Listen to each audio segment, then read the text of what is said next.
So hello, welcome back to Go Again Gaming. My name is Az, and today we're just going to be speaking about what I think would be good going forward in Flesh and Blood. And I think we are sort of seeing that trickle through now, maybe more because of the innovation of certain decks and certain cards and certain people that are just very good at deck building.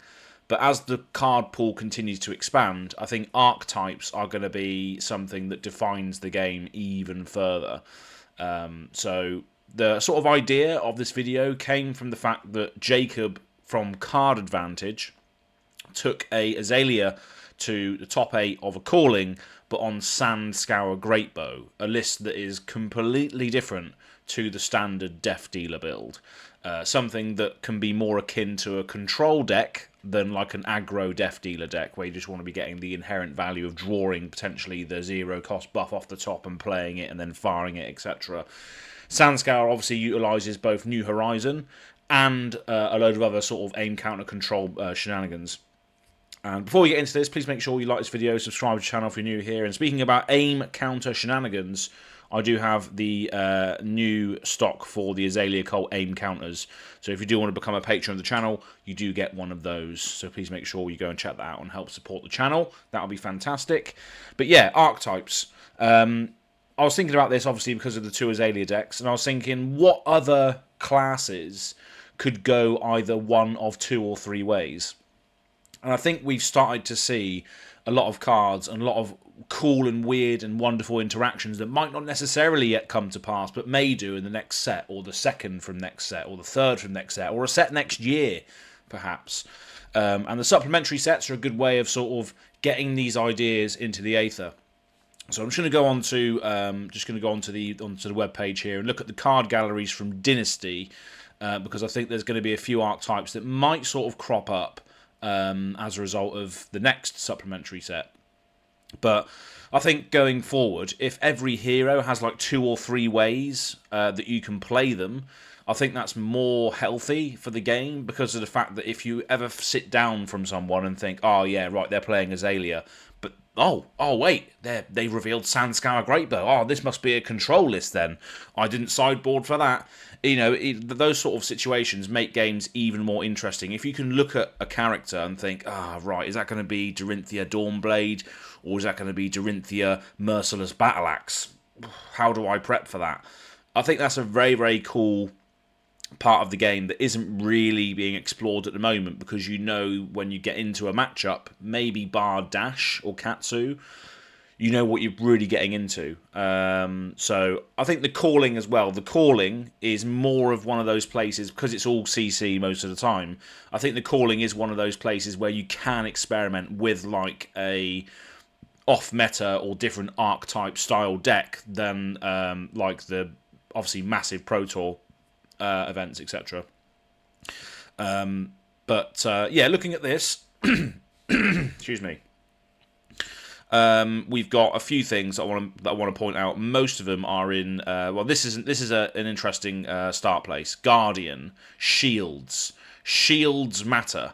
There's a lot of stuff in this set here for Dynasty which indicate, is there a shield-based build for Guardians out there, with like Shield Bash, these new shields here that we've got, Shield Wall, which is potentially a massive D-React. For 2 blues, you can essentially block for 11 as a D-React. That's ridiculous. Like, that's mental, especially in Guardian when you're running a lot of blues anyway. You know, you can blow out someone's turn with a Shield Wall.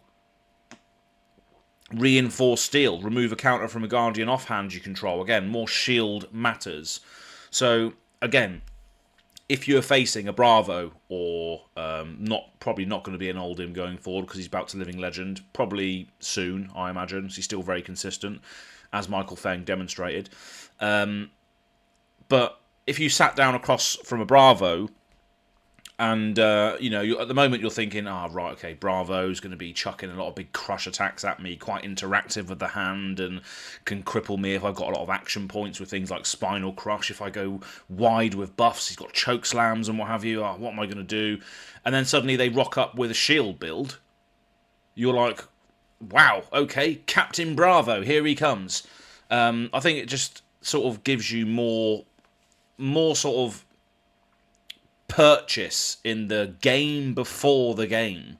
You know, having to make a guess almost as to what archetype, what hero sort of variant you are facing, which I think could be a great thing for the game.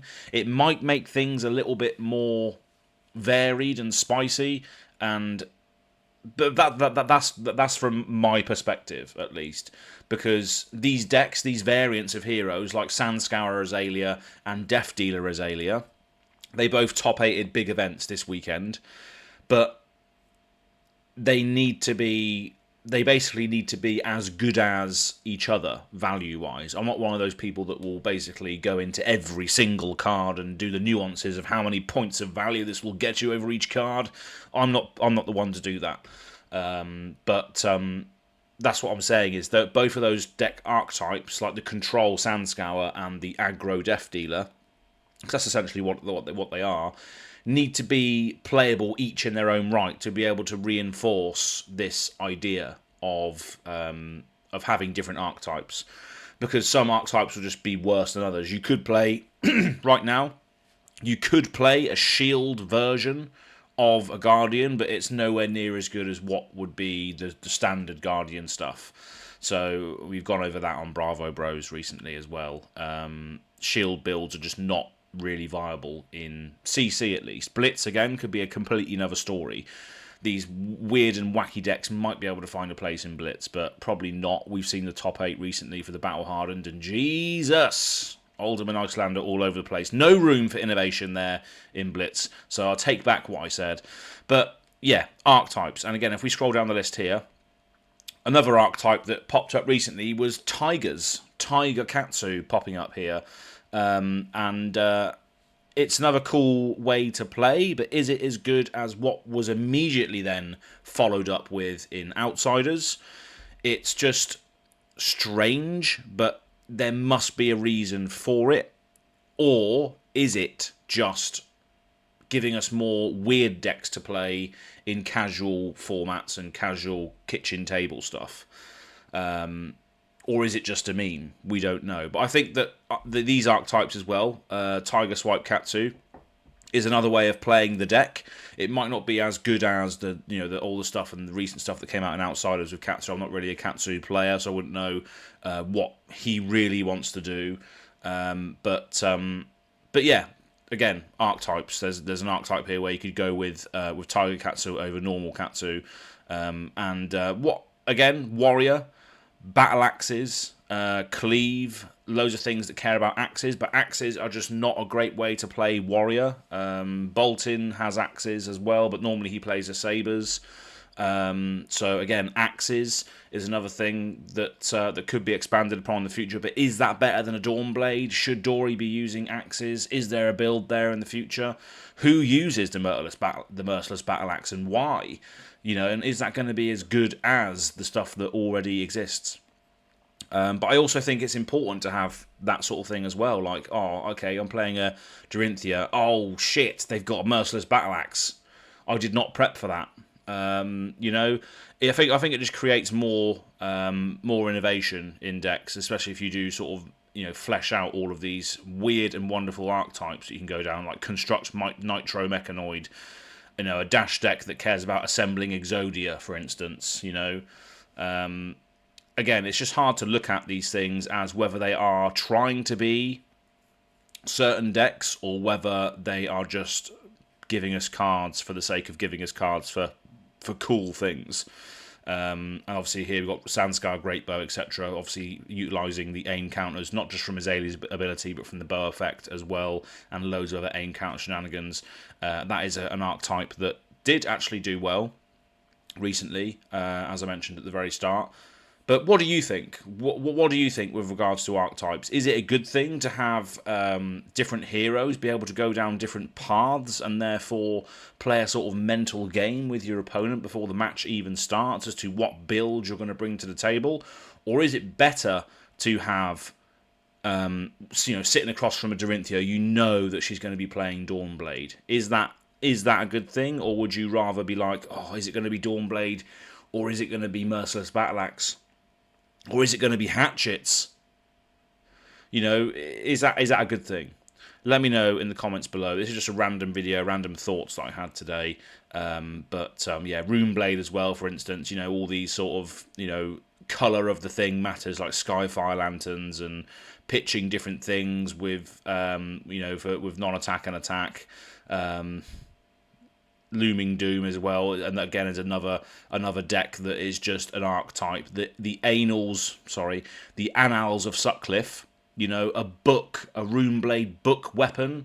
You know, what is going on there? Are we ever going to see a book Viserai? But yeah, obviously this was Dynasty. This stuff is pretty much, all the cards in Dynasty at least are old news. But I thought I would point this out because of the fact that there's a lot of weird and wonderful and wacky ideas in these supplemental sets that hint at the fact that different versions or different builds of characters could be important for the future. But yeah, leave a comment in the section below. These are just raw thoughts for today. And yeah, we'll see you all over again to do it another time, depending on when the thoughts come to me, on Go Again Gaming. Cheers. Please make sure you like and subscribe, and we'll see you soon. Thank you.